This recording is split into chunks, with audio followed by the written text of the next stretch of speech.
Aloha and welcome. I'm Reverend Cindy Paulus, and this is the third in the series of mystical perspectives on meditation dynamics. And today's chapter is practicing meditation. But before we delve into that, let's talk a little bit about this book and the man who created it. Meditation is really such a key thing, and Dr. Paul Leon Masters was teaching it for a long, long time. I started learning meditation with him when I was 14 years old, and that was some 50 years ago. He dedicated a large part of his life to the art of meditation, and this book is really one that can direct you into states of mystical peace, and at that point you merge with your inner self and God, and problems melt away, and your mind becomes still. There's a frequency of love from the source that can arise in you that causes you to feel love as part of the human experience. And that's why meditation is so key. Dr. Masters always suggests meditating every morning, at least once a day, and if possible at night. This chapter we're going to be doing right now, practicing meditation, is such a deep one. Meditation's accomplished, of course, by using one or more techniques, and there are many, many, many techniques now to withdraw the five senses and the mind from their attention to the world outside oneself and to make contact with that inner mental world of one's own mind. Dr. Masters started a couple of institutes, actually, the University of Sedona, and also if you go to metaphysics.com, you can get this book, and you can also find the other books from his teachings. So definitely do check out those sites. I put all of these lectures that I do, I don't have to call them lectures, these talks that I do with you, on mystical perspectives, mysticalperspectives.com. So in this chapter, which is the second chapter in the book Meditation Dynamics, he says it's important to create a peaceful atmosphere for meditation in your home. And that's really key. No matter where I've lived, and I've moved many times and lived in many different places, I always make a site for an altar and a place to sit and meditate.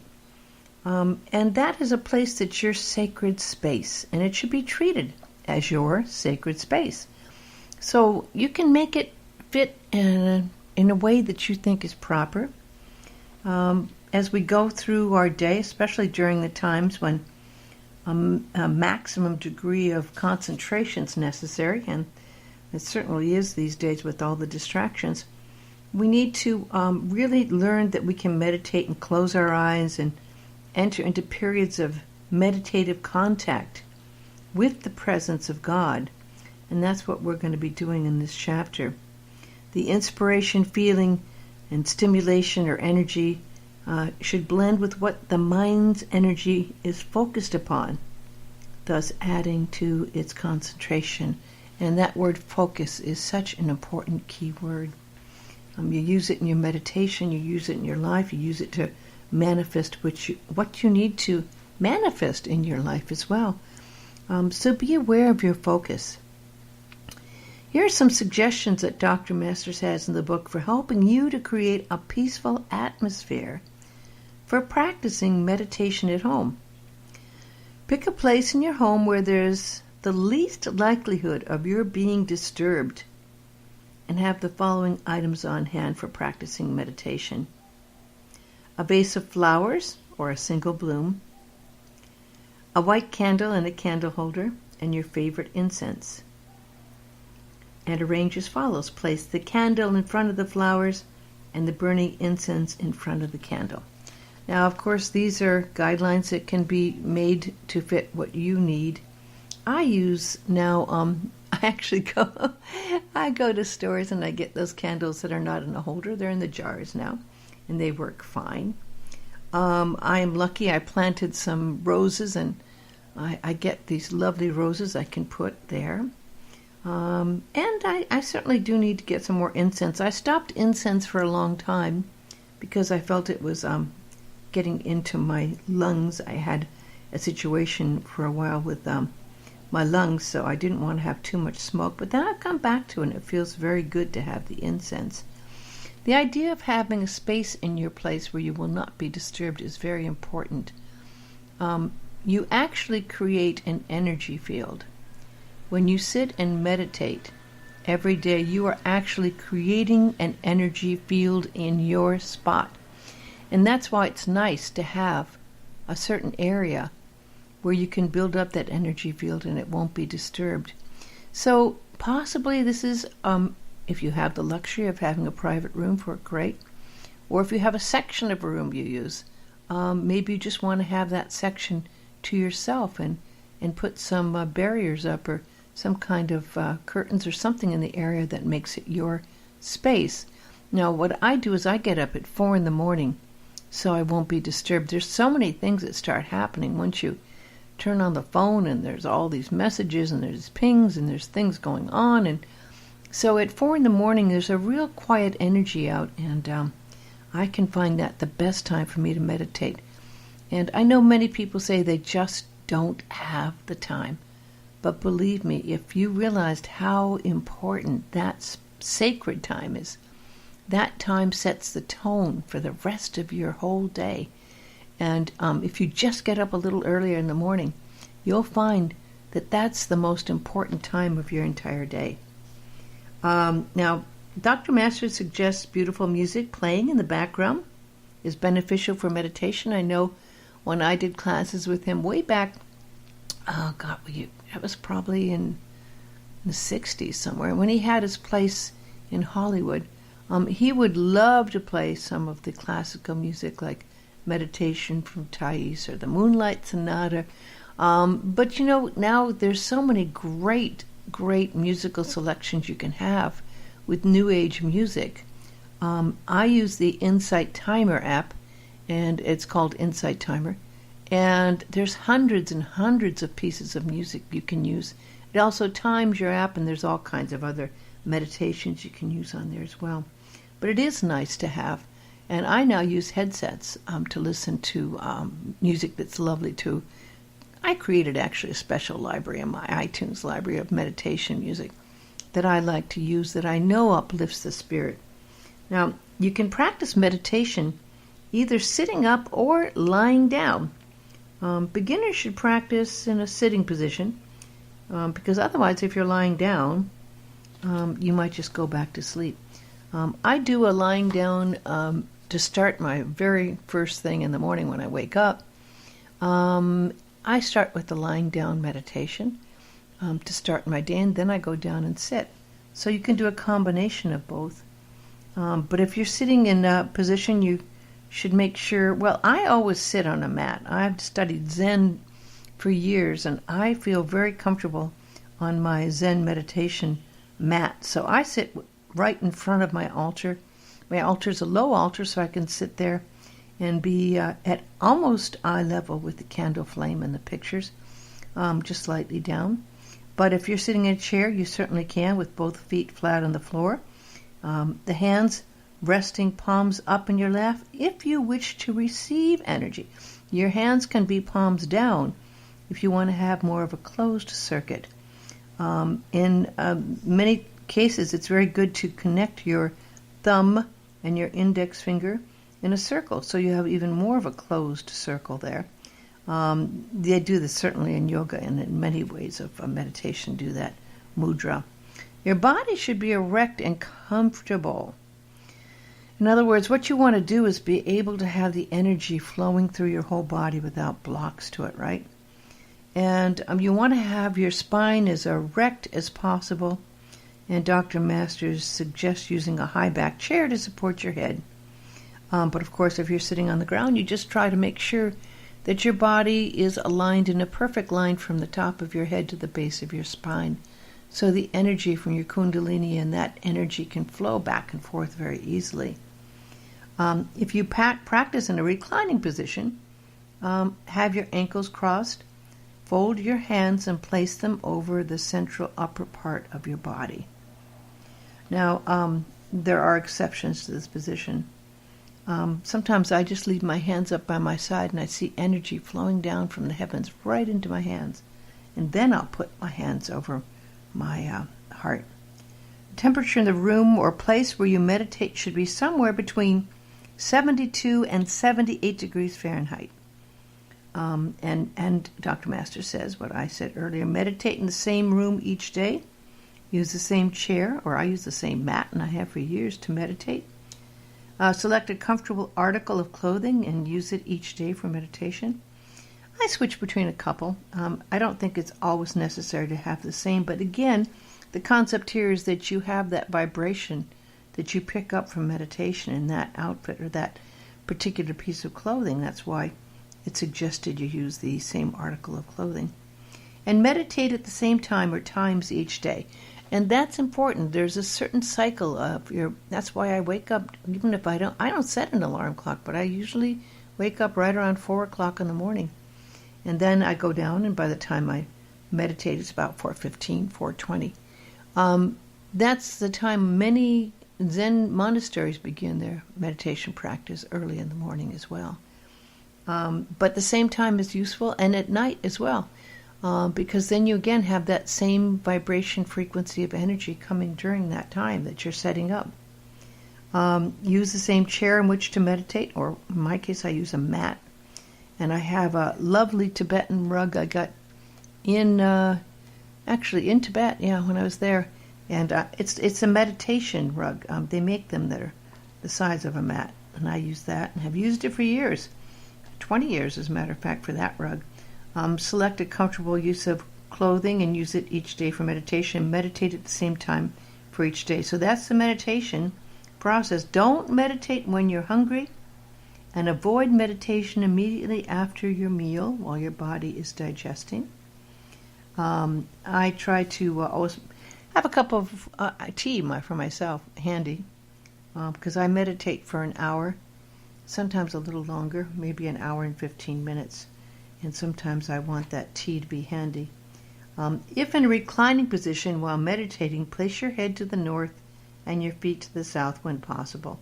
Now, of course, my bed doesn't face that way, so I don't do it. There's times you can't move your bed to be in that position. So, at all times in a meditation period, when your mind is not engaged in meditative techniques, affirmations, or other practices, keep your attention on the interior center of your forehead, such as your mind's eye or the eye of the soul.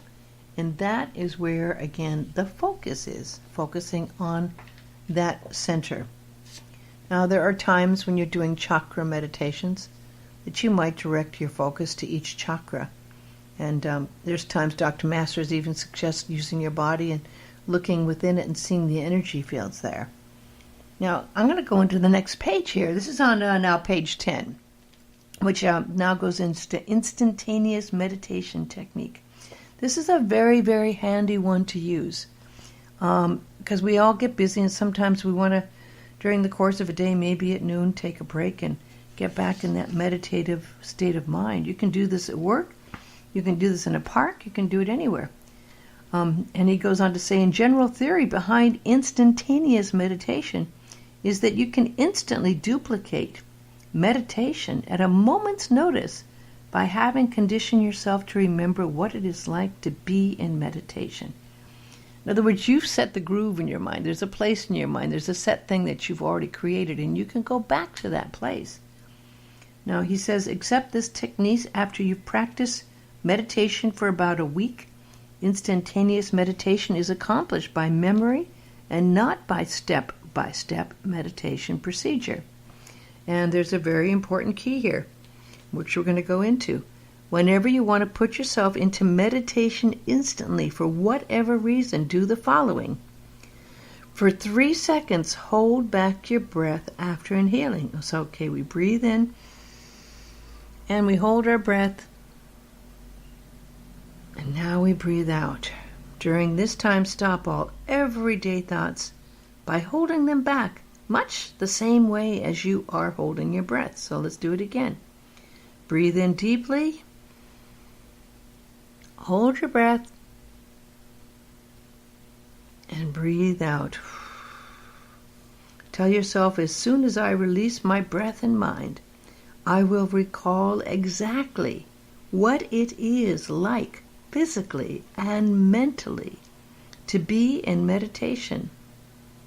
I am releasing my breath, body, and mind into meditation. Okay, so now let's do that. Breathe in. Hold your breath for 3 seconds. And as you breathe out, tell yourself, as soon as I release my breath and mind, I will recall exactly what it is like physically and mentally to be in meditation. I am releasing my breath, both body and mind, into meditation. Breathe deeply, much the same way as if you were asleep in the middle of the night.